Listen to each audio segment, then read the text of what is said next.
తన్మాత్రలంటే శబ్ద, స్పర్శ, రూప, రస, గంధాలు. ఈ 5 ఇంద్రియాల చేత తెలియజేయబడేవి కనుక వాటిని తన్మాత్రలు అని వ్యవహరిస్తారు. ఈ 5 పరమేశ్వరి చేతిలో బాణాలు. మనస్సు కోడదండమైనప్పుడు ఆ ధనస్సులో సంధించే బాణాలు ఈ శబ్దాదులు. కన్ను రూపాన్ని, చెవి శబ్దాన్ని, ముక్కు గంధాన్ని, నాలుక రసాన్ని, శరీరం స్పర్శను గ్రహిస్తుంది.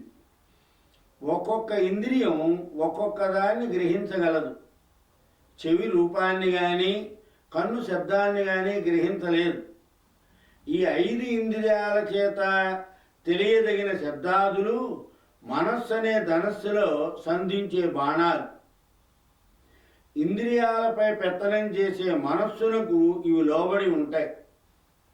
ఈ తన్మాత్రలైన శబ్దాదులు ఆకాశాది నుండి పంచభూతాల నుండి పుట్టాయి. ఆకాశం నుండి శబ్దము, వాయువు నుండి స్పర్శ, అగ్ని వలన రూపము, జలం వలన రసం, భూమి నుండి గంధం ఏర్పడ్డాయి. ఈ పంచభూతాల సూక్ష్మ రూపాలే పంచతన్మాత్రలు.